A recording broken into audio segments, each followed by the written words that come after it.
Welcome to Because You Need to Know. I am Edwin K. Morse, President and founder of Pioneer Knowledge Services. This series is your digital resource of valuable conversations with nonprofit and knowledge management enthusiasts from across industries and from around the globe. Hi, my name is Carolina Trigo. I live in Porto, Portugal, where there is good food, wine, and sunny weather, and I would like to talk for hours about cooking, brainstorming solution for digital transformation, digital presence, and agile mindset. Hi, my name is Neil Wagner, and I live in the city of Calgary in the province of Alberta, Canada, home of the 1988 Winter Olympics, if some of you remember that. I can tell you that one of the reasons why I live there is that there's lots of sun, there's great mountains, and I love to ski, which I'm pretty good at, and I like to surf, and I'm terrible at that. Hi everyone, my name is Ricardo Calejo. I'm from Porto, Portugal, and that is the place for good wine. As you probably know, all Porto wine is from Porto, okay? And then also from the city of the greatest francesinha. You probably should search this and you'll know why. I'm also a father of two kids, twins, two baby boys, and a lot of headaches for the moment. Tell me about technology and why nonprofits should care about future-proofing themselves. Anybody's guess. Here, tell me something. I'd like to jump in on that one. Please.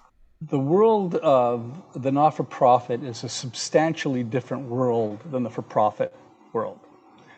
Simply because for most not-for-profits, they don't go out and sell anything. In other words, they don't really have a source of revenue. Some do. The agency where I'm the CIO, they do that, but they still backfill with lots of grant money and program money and things like that. So what you want to do to manage yourself as a not-for-profit is minimize friction in your transactions. It's like the number one goal for any well-run not-for-profit. And if they're not focused on that, they're not paying attention. And what that means is their operating costs are too high.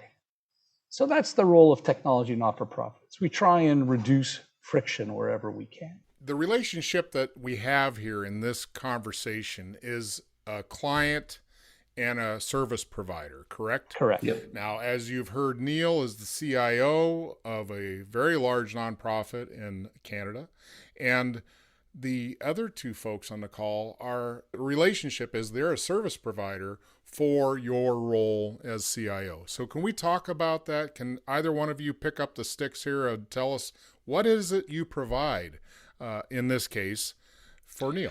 So what we've been doing, it's about doing a better support for the processes that Neil has inside his organization.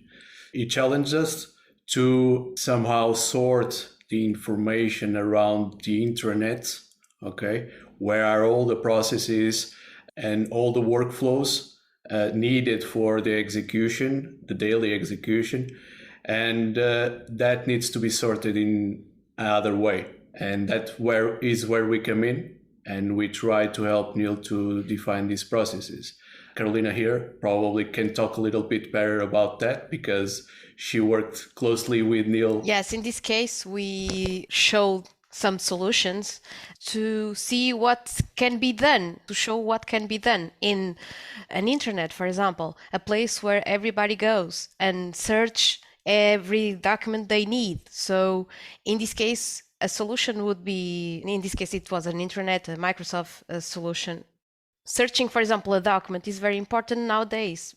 But the first job was to organize, to see what they have in-house. And after that, okay, now we are ready to build a solution on that. But the first job is to clean up the house, to see what there is inside. Now, what can I do in here? I understand what you're saying, that the first thing you have to do is look under the hood, see what's going on, analyze what is, start to understand what needs to be or what should be. So as a CIO looking for these kind of services, there seems to be nothing but opportunities for folks out there. What's the critical factor when you're deciding to find help to elicit some help from a service provider, Neil? Talent. The number one issue is that there are, in the land of computing generally, and in the land of Microsoft more specifically, there's 9 zillion people out there that claim to be expert in certain things. The sad reality is that many are not. And it's very difficult to sift through the skills that people have and try to understand who has the skills that I need for what I'm trying to accomplish. I admittedly got at one point very frustrated because I kept trying to find people who could understand what I was talking about, and yet people weren't hitting the mark. Now, I discovered DevScope through a different challenge that we had. We have 4 pillar applications that we rely on very heavily. We move data between them constantly because that's the nature of our organization. We do counseling, and at the end of a counseling session, there's some psychometric testing that goes on, and we do have the largest database in Canada, certainly, and probably in the US for outcomes measurement. And that solution, which is our client management solution, has to talk to our accounting solution after every session with the client, because we have to create an invoice, whether it's the client that's paying or a third party that's paying. We have to send enough information to process the invoice. And we were faking it out as best we could, but I knew what I really wanted to accomplish. And I had great experience with DevScope in a prior corporate engagement. And I said, hey, wait a minute, let's just use DevScope, all their data integration services expertise. You bring up the point that I wanted to hammer home, is that it's almost like the data solution for short-term or small scope is pretty easy to fill. Yes. Enterprise level integration from item to item to cover the whole stream is the complex and hard to chew concept. Very tough. And finding providers for that. Now, you said you talked to folks. Did you actually interview? Oh, yes. Yeah. So oh, yes. What would you suggest for anyone in your seat? How do you interview? How do you dig deep to understand those facets you talked about? Get them to come to the surface in order to understand what they could do. Well, you have to know what you're looking for to begin with, right? In other words, I had to be the expert. I had to know what I was talking about in the first place. Yeah. Well, I think one of the reasons why I've been so successful for the Calgary Counseling Center is that I have vast corporate experience. I've run projects and programs from 2 million to 15 million in size, some of them 6 months, some of them 3 years. Like some of them are quite vast, and always, especially the last, I would say 6 years, but certainly for a very long time, moving data from point A to point B becomes ever more important. If you've experienced that corporately and you say, okay, well, I'm trying to help out at this now not so little not-for-profit, what do I bring to them that can really work? And a whole lot of pieces fell into place. So I knew what I was looking for. And when I went out and talked to people in the local Calgary community and other places, I knew what resources were there because I was hunting for them when I was doing my last corporate work. I want these kinds of services, and follow on for me to call DevScope and say, I think you guys need to help me with this. Yeah. Your organization was lucky to have you, by the sounds of it, because you bring all that wherewithal, and not every CIO has that. Correct. Some of them are homegrown, right? Some of them are homegrown, and with that, they have a limited understanding of all these things.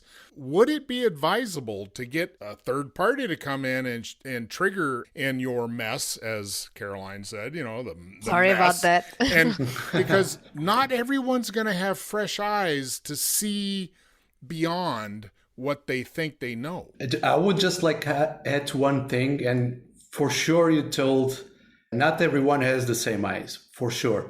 But not only that, not everyone wants to have the same eyes or that kind of eyes. One thing that I truly believe that we as an IT provider do is that we don't try to sell solutions. We don't try to sell a thing or sell time from my consultants to our clients. We just try to sell our opinion, our experience. And that's what somehow differentiates us, because I went to talk with Neil. I remember that probably we could have done the project already. But what I told him was, Let's try to do an evaluation. Let's try to see what's under the hood. Let's see how we can help, because probably not everything is wrong, not everything is right, and we should try to understand that. But for sure, I completely agree on your vision. Not everyone has the same vision. To be fair, I was talking to a CIO also last week, where he was telling me, hey, I want this project in this way. And I told him, I'm not going to do that. Okay? Good for you. I'm not going to do it. Okay? Nope. Sorry. I don't believe in that way of working. I don't believe it's in our experience, and we do have a lot of experience in different vertical industries. There are things in very common with each other. So the way I see it is, I have to at least try to make my point of view for him to understand why I'm telling that. Well, it sounds to me like you got a little bit of ethics behind you. That's what it sounds like. So I like that, because as a nonprofiteer doing the first knowledge management charity in the United States, I too have the same framework. I don't want to just do work for transactional purpose. Mm-hmm. And my analysis first step is to see if the culture of that organization is going to be able to adopt new behaviors. Because if they're not, I'm not here to sell you some widget that's going to end up on a shelf and nobody's ever going to use, and it won't change anything. What a waste of time and effort. Mm-hmm. So I'm with you on that one. Caroline, what do you got? What do you think? Yeah, I agree. We totally agree. And additionally, we come and say that we work with the best practices in the market for that technology and advise the client that forget, we don't go there because that's not the correct practice, and we advise and suggest, of course, the best practices. But yes, if we don't agree with the solution that they want, we'll tell or advise that one is not the correct one, but maybe this solution fits. And we propose a different perspective for that need. But there are people that are resistant and to their thoughts and their solutions as they want, and they don't see the future. They don't see it on a different perspective. Right. When we speak on a different view, when we show you a different vision, they commonly agree with us because they don't think about it. They don't get out of their box, of their culture. Also, we help to see different perspective on that. I think that really encases the whole difference between a sales mentality and a advisor's mentality. Mm-hmm. Those are kind of two opposing forces in most business organizations, but you're taking it very to heart. This is meaningful. This is not just a sale. This is not just we got to get our numbers up this quarter. You're interested in a long-term beneficial relationship. No, it's true. And then Neil can express his opinion about our work. But the way I see this, and we don't have sellers on our team, for instance, we are purely engineers, okay? Engineers and project managers like Carolina. What that tells me, and every time a client comes to me and say, I want you to do this by this way. So why are you asking me if you already know the answer? Okay. So that it's not a correct way of doing this. So I'm always obliged to say, hey, I don't agree with you. We should go this way, but remember, I may not be 100% right. So I must work with you in order to understand how technology should go to your process, because sometimes, and most of the times, what happens is if the process is not well defined or is not correct, the digital is going to turn it worse. Yeah. Yes, They'll just make a bigger mess. But faster. It'll go faster. Absolutely faster. Woohoo, we're winning. So where's the future, everybody? You're talking about data and information management solutions that are computerized, digits. What are we going to do in 5 years? Are we still going to be playing catch up? And I see this a lot in the nonprofit realm. This will be interesting to hear your opinions, both on both sides of the coin here of technology interface. Where does virtual reality fall in? Augmented reality? Oh, great question. Bio injections of technology. I want to get an upgrade on this part of my brain. Boom. I got max capacity now. Where do we go from here, and what as an organization should we be looking at? I'd like to jump in a little bit on this one. I see all types in the not-for-profit world, and I have obviously a very long-term client in Calgary Counseling Center. There are other not-for-profit agencies that from time to time call me up and say, I'm desperate, I need some help. Those calls end up going one of three ways, I think. One is, I need you to do an assessment, tell us which way to go, and I need that report like next Tuesday. Well, you've got, an 80-person organization. I don't think I can do it that quickly, right? But ultimately, you deliver the work, and it points to something that they have not thought of at all. It's typically they've been off focusing on sew a button to a coat and not thinking about what should the coat look like. There's those kinds of problems. And then ultimately they get really scared. They look at that report and they sit on it, and they may or may not act on it for quite some time.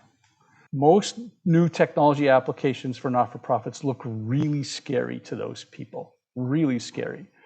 The piece that motivates them is security and the threat of being hacked.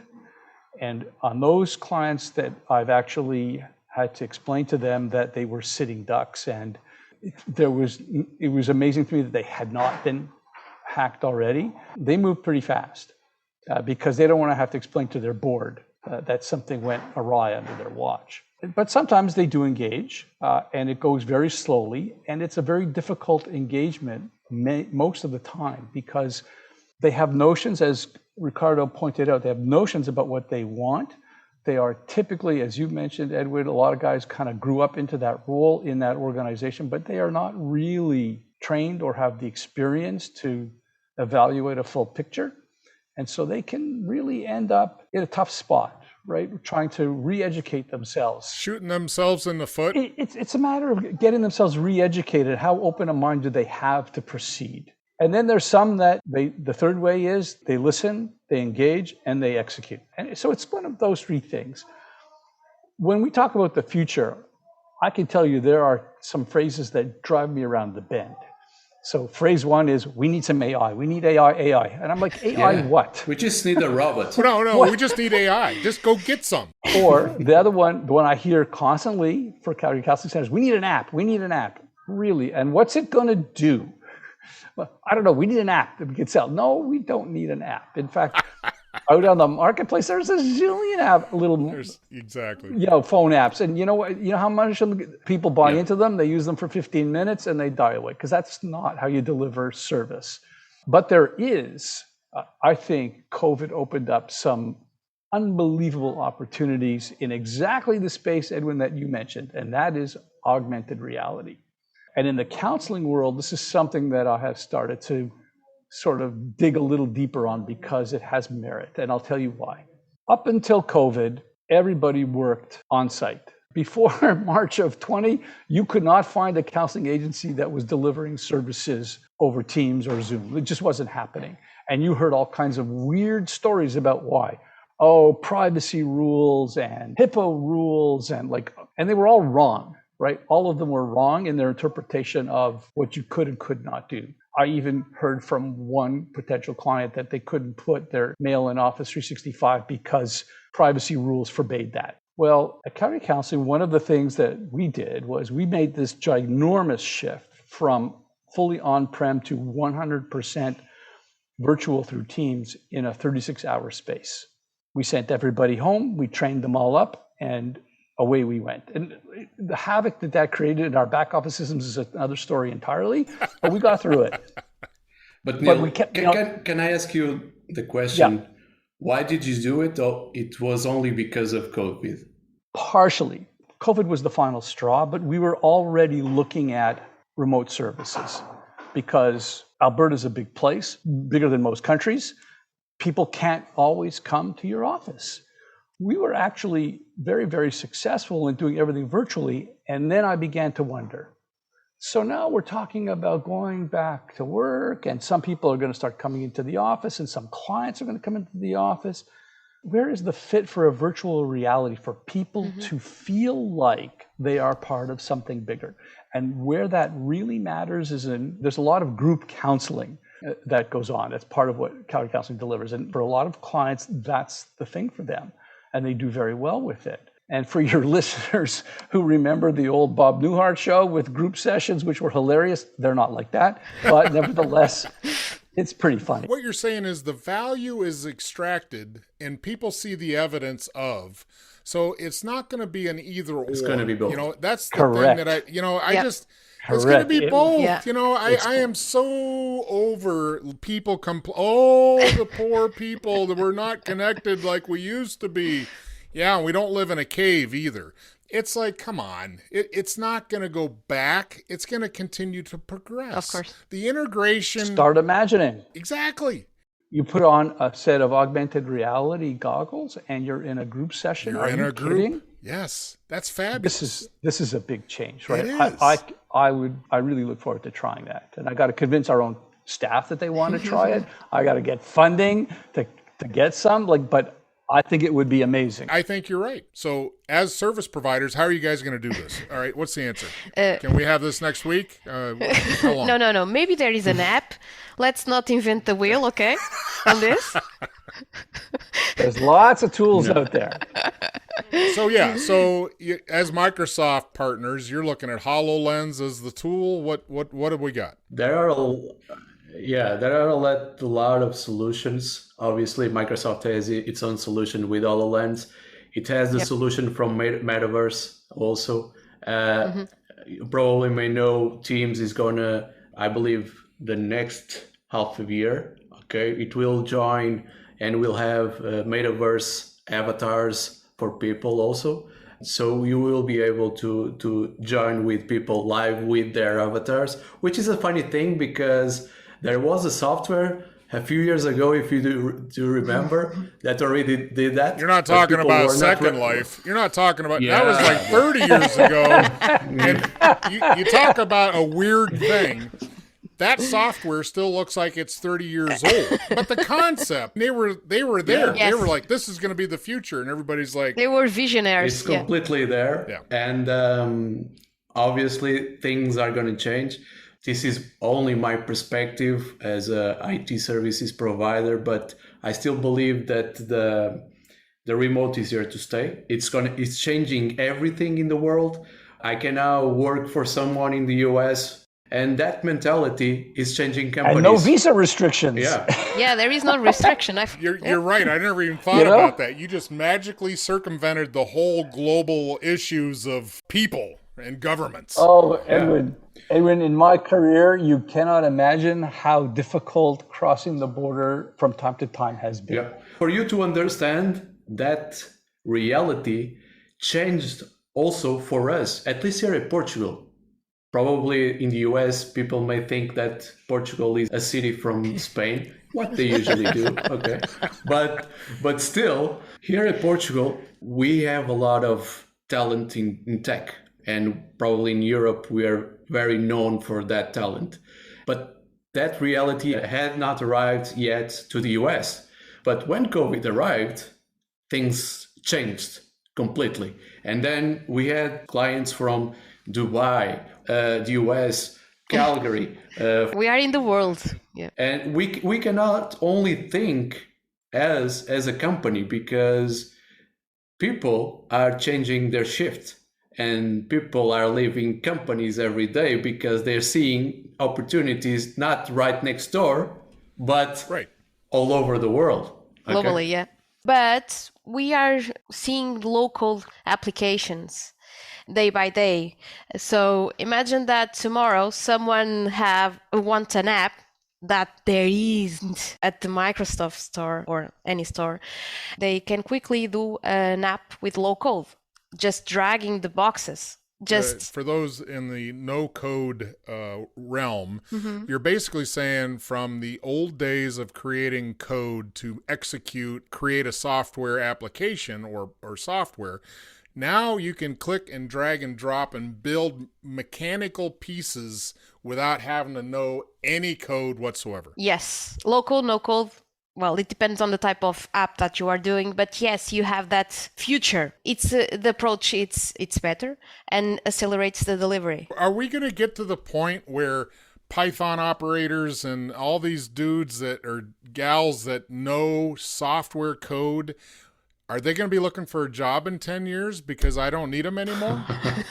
No. But you will have more people in tech developing with low code, which means that they have more skills in tech without knowing any code. I was talking with Neil about that the other day. Our jobs as technical specialists is going to change because we are going to be the ones that are going to do the advising, the correct advising, when these kind of people don't know already how to scale the app. But I believe, and the paradigm is shifting because obviously low code, no code, okay, we know all that. Probably low code, no code already existed in the past when business did their own Excels with all the stuff on. Go further back. Yeah. Remember 4th and 5th generation languages, right? But the difference is right now we have all these kind of tools that can centralize information and can give the opportunity for business to have their own process in a better way, or at least in the way they thought it was going to be built.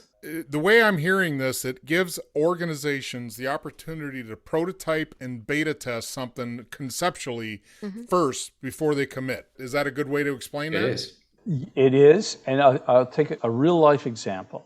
So the first was when I first engaged DevScope to do a corporate project, the engineer that was assigned to the project had told us, and the sales rep as well, told us, yes, it's a low code, no code environment. And there was a third-party application that had to be integrated with some other tools.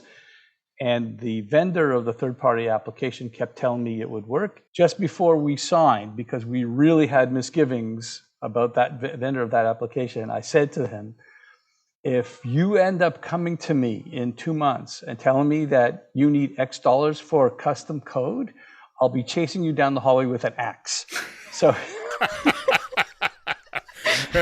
So I put in a non-threatening way, I'm sure, very casually. No. But absolutely, everybody was right, and we pulled off something that to this day, when people see that application, they are in shock about what's happening in front of their eyes. I had a vice president jump out of his chair, losing his mind. He got so excited.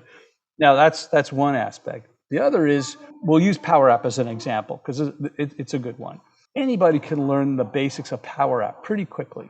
Suppose you have to make an adjustment to a client's account, right? Charge the wrong rate, whatever. You create the app and you just get the approval. Everybody would start with, he paid this, they should have paid that. Supervisor approves, and it goes off to accounting for accounting to do some debits and credits. Okay, that's the first step, and that's pretty easy. But the magic is when you hire somebody who's got a little bit more skill, who can take that approved change and post the changes into the accounting system on your behalf. Now you've got something cooking, right? That's what I call low, no friction. That's the value. I got it. So it's not a one-time fix for a one-off thing. It becomes part of the workflow forever? Is it just a bug fix for the short term? It's not a bug fix because that's a normal daily kind of business transaction. People come back to you all the time. But I can also tell you the story about an hospital here in Portugal when COVID started. Okay. And they had to put on the tents for the COVID screening. They did all by paper. Okay. And they asked us, do you have any solution for doing the screening for either if the patient should go to the ICU, the patient should go home, or the patient should do the test? Do you have any solution? I don't. But do you have the workflow that you want to implement? And he said, yeah, I have that on paper. And I said, I can put that on Power App with Power Automate in 2 days. And they said, hey, that's not possible. And then I said, let me just to try to help you because I know you're in desperate need to do this. I delivered the app and then there was a problem. Can you imagine the problem? There were not tablets for the medical staff to work on. It's crazy. It's that in the past, probably it took longer to do the software than buying the hardware. Now, The crazy stuff is that they are still using that app. They have reporting on top of that data app, that data, and they still are using that. But Carolina can also tell you another good story that we have. Yes, in the City Hall, they manage all the public contracts on an Excel. Imagine that they had 150 columns with 12 people uploading information there. That's very high tech. That's Imagine a that. great solution. So we connected with SharePoint and use a Power App to do all the stuff they used to do on Excel. And on the top of that, they have reports, almost real-time reports, to get all the data that they need. So let's translate that same experience with people that are Google-fied with Google Suite, and it's a nonprofit solution. I mean, I'm thankful a lot of nonprofits use it because it's free. It's an enterprise level solution. But similarly, in a Google Sheet mentality, they think because it's web-based and I can get users in, that's their data solution. I hear the drums calling before we roll here, so I want to take turns. Neil's going to go first. You're going to tell me what your definition of knowledge management is. My definition of knowledge management is a term that I really do not like. It goes along with AI. You cannot manage knowledge, fundamentally. That's not possible. What you can do is enable people access to the information they need to do their job wherever they are. That's a more important statement. And it doesn't matter whether that's data from a client service application. It doesn't matter whether that's where it's coming from. It might be a library of documents. But knowledge management, sorry, Edwin, it's really one of these things that just gets under my skin. And one of the reasons why is I've been in that business for so long. My career started in document management in the mid-'70s when I was a summer student at Seagram's in Montreal. And one job they gave me was, they gave me a list of archived records. They said, you go into this warehouse and here's the list of approved records for destruction, and you got to pull those boxes off the shelf and stack them over here. And you got to go take all these new records and record where you're putting them and put them on the shelf. So that was my introduction. to document. It's about, what do you need to do your job? Can I get you the information you need to do your job? Where's it coming from? I had a great boss, really smart lady, and she always started with, hey, begin with the end user in mind and work backwards. For me, that crystallized everything that I had already been doing, but it was like, yeah, that's a great way to think about it. Start with the end user in mind, you'll get to the right answer. So you may be the only CIO I've ever talked to that thought about the user first. That's a totally alien concept. Congratulations. It's my pleasure. Ricardo, what is your definition of knowledge management? I would say that Neil is completely right. I would just add one thing more, and sometimes I see a lot of people and some of our clients do the same error over and over. That is, okay, that I do have all the information, but now I want some kind of reporting dashboards, fancy stuff to show what they already know. Knowledge management is also that people have to think that knowledge or information is about knowing how they can progress, how they can be, and takes decisions around that. So I believe also people are forgetting, and people tend to create this AI stuff, like you said, to forecast sales, to forecast. Probably they don't have the data, and if they have the data, they are not doing the right assumptions about their data. And additionally, I have your opinion, Ricardo, but I can have a few more things that additionally, they don't know where is the information sometimes, and they don't maintain to the current and update the documents. Of course, they must share the information. Sometimes they don't share it. And knowledge manage. You must manage and maintain and share. Please do not forget that. But of course, they need to know where is it first. Yeah. Building the widgets and the content is one thing. Access is another thing, but institute the behaviors of knowledge handling and knowledge flow and responsibility, that's where the kind of the grease hits the road, is that unless you build all those behaviors in, and you can throw it on HR, you can throw it on leadership to make sure that happens. But if you think of it like a brick wall, the bricks are all that data, knowledge, and components and artifacts and all those parts and pieces, hardware, software. But everything that holds that together, the masonry, the concrete, is the knowledge management. That's the skill set, that soft skills, to where you get people involved in order to share, because you don't want knowledge hoarders in your organization. And we all know one, right? Those are bad apples. Thank you all for being here. I appreciate every one of you, and thanks for your time and knowledge sharing. Thank you for your time. Thank you. Thank you, Edwin. Edwin, it's been a pleasure. Because You Need to Know is designed to bring people's experience and their knowledge forward to be shared. I'm Edwin K. Morris, and I thank you for joining in to listen to another conversation brought to you as a public service of Pioneer Knowledge Services, a nonprofit tax-exempt organization with a charitable knowledge management purpose. Find us online at pioneer-ks.org and add your voice to the conversation on Facebook.